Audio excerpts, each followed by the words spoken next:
Subscribe कीजिए F study class channel को और बेल आइकन को दबाइए लेटेस्ट वीडियो सबसे पहले देखने के लिए।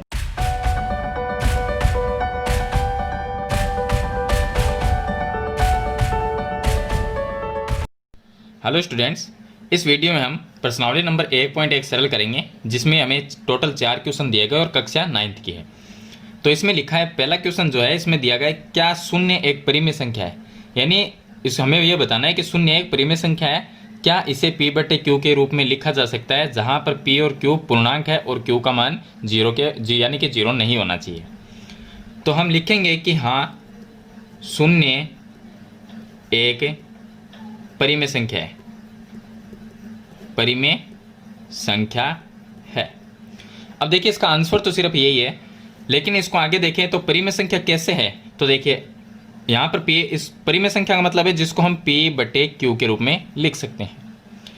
तो हम ये मान लें कि p बराबर तो हमारा 0 है और q का मान कोई भी ले सकते हैं, q बराबर 1 2 3 कोई भी ले सकते हैं। तो p बटे q के रूप में लिखेंगे तो देखिए 0 को बट्टे के रूप में लिखा जाएगा तो क्या आएगा, 0 बट्टे अगर 1 लिखूं तो उत्तर आएगा 0।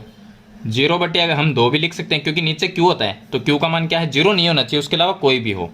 तो यहाँ पर क्या है, इसका भी आंसर 0 आएगा। अगर 0 बट्टे 3 लिखे तो भी क्या आएगा, 0।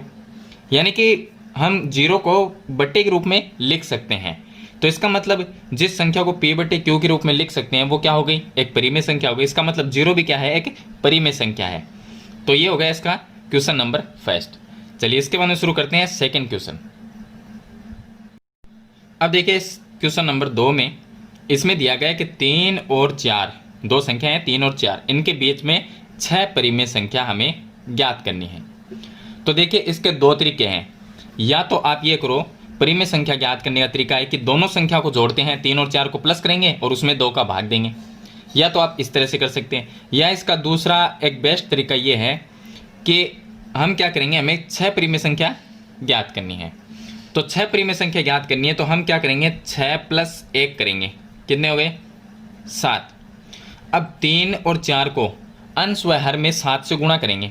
3 है तो हम लिखेंगे 3 बटे 7, लेकिन ऊपर भी 7 से गुणा करना है और नीचे 7 का भाग देना है, यानी ऊपर नीचे 7 से गुणा होगा। इसी तरह से जो 4 है उसको भी हम गुणा करेंगे 7 बटे 7 से। यहाँ पर कितना है हमारा, 7, ऊपर नीचे 7 से गुणा कर दिया। तो यहाँ पर देखा जाए तो 7 तेरी 21, 21 बटे 7 हो गया, और ये कितना, 7 चौक 28, 28 बटे 7 हो गया। नीचे संख्या बराबर है तो ऊपर 21 से 28, तो हम 21 से आगे वाली संख्या लिखते जाएंगे और 28 से पहले वाली संख्या तक लिख देंगे। तो 21 के बाद में क्या आएगा, 22 बट्टे में 7, इनके भी देखिए बट्टे में 7 है, बराबर है, तो इनके भी बट्टे में 7 ही लिखना है। उसके बाद में 23 बटे 7, उसके बाद में लिखना है आपको 24 बटे 7, फिर लिखेंगे 25 बटे 7, फिर लिखेंगे 26 बटे 7, और उसके बाद में लिखेंगे 27 बटे 7। टोटल देखिए 1 2 और 2 4 और 2 6, यानी कि ये आ गई इनके बीच की 6 परिमेय संख्या। अगर इस तरह आप ना करना चाहें तो आप ऐसा भी कर सकते हैं कि 3 और 4 दिया गया है तो हम लिखेंगे 3 प्लस 4 और भाग देंगे 2 का। 3 और 4 कितने हो गए, 7 बटे 2। तो पहले 3 और 4 के बीच की संख्या है तो हम यहाँ पर लिख लेते हैं, ये हो गया 3 और ये हमारा हो गया 4। इनके बीच की संख्या 7 बटे 2, तो बीच में यहाँ पर आ गई 7 बटे 2। अब इन दोनों को तो हमने जोड़ लिया और 2 का भाग दे दिया। अब जो जिनको नहीं जोड़ा वो कर लेंगे। तो ये दो संख्या है, अब 7 बटे 2 और 3 को प्लस करेंगे तो हम लिख सकते हैं 3 प्लस 7 बटे 2, फिर 2 का भाग लास्ट में देना है आपको। तो इसके नीचे अगर 1 लिखेंगे तो कितना आएगा, इसको पहले ऊपर वाली को सरल करेंगे इतने को, तो कितना आएगा, एलसीएम आएगा 2 और ये हो जाएंगे 3 दूनी 6 प्लस 7, और बट्टे में जो 2 है वो यहाँ पर रह जाएगा। 2 से 2 गुणा होगा तो 6 और 7 कितने होंगे, 13, और 13 बटे 4, तो इन दोनों के बीच की आ गई 13 बटे 4। अब इन दोनों के बीच की निकाल लेंगे, इन दोनों की तो हमने निकाल ली, जो जिसकी नहीं निकाली उसके बीच की निकालेंगे। तो 7 बटे 2 और 4 को कर सकते हैं, तो 7 बटे 2 प्लस 4 बटे 1 लिख सकते हैं। पहले इसको सरल करेंगे, लास्ट में 2 का भाग दे देंगे, तो एलसीएम कितना आएगा, 2 आया।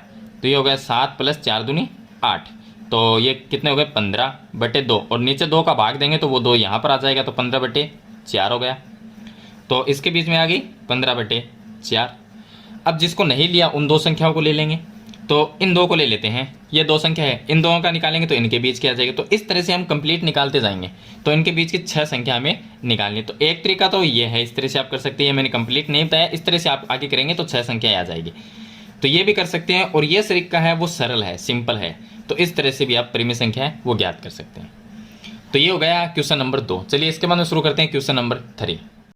क्वेश्चन नंबर 3 में देखिए, इसमें दिया गया है कि दो संख्या है 3/5, 4/5, इनके बीच में 5 परिमेय संख्या हमें ज्ञात करनी है। तो क्वेश्चन नंबर जो 2 हमने किया था, उसी प्रकार से आपको क्वेश्चन नंबर 3 करना है। इसमें भी हमें दिया गया 3/5 और दूसरी संख्या क्या है हमारी, वो है 4/5। तो यहाँ पर हम लिखते हैं, चलिए यहाँ 4/5, इन दोनों के बीच में 5 परिमेय संख्या ज्ञात करनी है। तो सिंपल है, संख्या बट्टे में आ गई, बट्टे में आ गई तो ऊपर नीचे आप 10 से गुणा कीजिए, यहाँ पर कीजिए 10 से गुणा। तो 10 से गुणा किया तो कितना आया, ये आ गया 30/50। यहाँ पर कितना आया, यहाँ पर आया 40/50। नीचे हर जो है 50 और 50 दोनों तरफ बराबर, यहाँ पर भी 50 है और यहाँ पर भी, ऊपर 30 और 40 आ गया। 30 और 40 के बीच में हमें तो 5 संख्या लिखनी है, कोई भी 31 से लिख देंगे, 31, 32, 35 तक लिखेंगे तो क्या आ जाएगी, इसके बीच में आएगी 31/50, 50 नीचे रहेगा, और फिर लिखेंगे हम 32/50, आगे लिखना है 33/50, फिर लिखेंगे 34/50 और आगे लिखेंगे 35/50। तो इस तरह से ये 5 परिमेय संख्या हो जाएगी।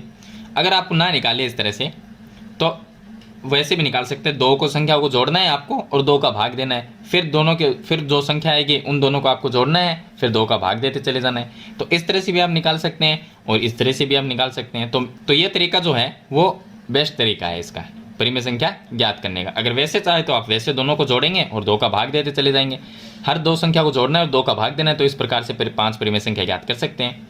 तो ये होगा इसका क्वेश्चन नंबर 3। चलिए इसके बाद में लास्ट क्वेश्चन नंबर 4। अब देखिए क्वेश्चन नंबर 4 में हमें सत्य और असत्य बताना है कि सच है या झूठ है। पहला क्वेश्चन, इसमें दिया कि प्रत्येक प्राकृत संख्या एक पूर्ण संख्या होती है। तो प्राकृत संख्या कौन सी हुई, 1 से स्टार्ट करेंगे, 1, 2, 3, 4, इस तरह से प्राकृत संख्या होती है।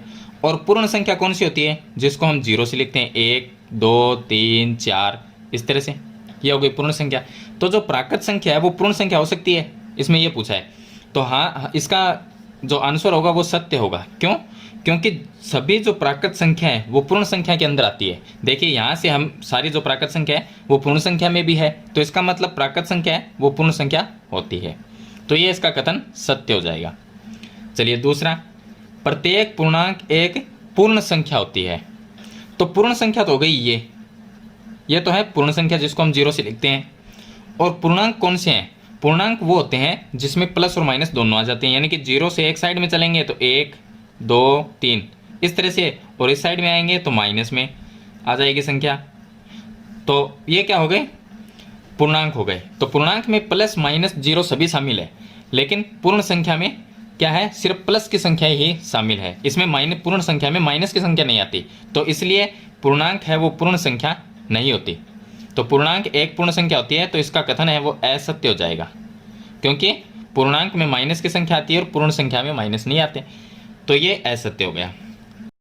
अब देखिए इसका लास्ट क्वेश्चन 3 नंबर, जिसका कथन क्या है, असत्य है, क्योंकि प्रत्येक परिमेय संख्या एक पूर्ण संख्या होती है। जो परिमेय संख्या वो पूर्ण संख्या होती है, ये हमें बताना है। तो इसका कथन असत्य होगा, क्योंकि पूर्ण संख्या को हम, इसमें सभी प्लस की संख्याएं हैं पूर्ण संख्या में, और प्लस की भी है साथ में, इसमें बट्टे में कोई संख्या नहीं आती। और जो परिमेय संख्या उसको हम लिखते हैं p/q के रूप में। जैसे हमने लिख दिया 5/7। अब पूर्ण संख्या में 5/7 कहाँ पर है, नहीं है इसके अंदर, क्योंकि इसके बीच में हम बट्टे की कोई संख्या नहीं लिखते। हम 0 से 1, 2, 3, 4 इस तरह से जो गिनती होती है वो ही लिखते हैं, लेकिन 5/7, 3/4 इस तरह से हम इसके बीच में नहीं लिखते। तो इसका मतलब ये संख्याएं पूर्ण संख्याओं के अंदर नहीं आती। तो इसका मतलब परिमेय जो संख्या है वो पूर्ण संख्या नहीं है। तो इसका कथन असत्य हो जाएगा। तो इसने कहा है कि होती है, तो हम कहेंगे असत्य है, नहीं होती। तो ये हो गया इसका आंसर। तो ये था इसका क्वेश्चन नंबर 4 जो मैंने आपको बता दिया है। वीडियो अच्छे लगे तो लाइक और शेयर जरूर कर देना। चैनल पे नए हैं तो सब्सक्राइब करना और बेल आइकन का बटन जरूर दबाना, ताकि इसी प्रकार की वीडियो की नोटिफिकेशन है वो आपको आगे भी मिलती रहे। आज की वीडियो में इतना ही, मिलते हैं नई वीडियो नए टॉपिक के साथ, तब तक के लिए थैंक यू।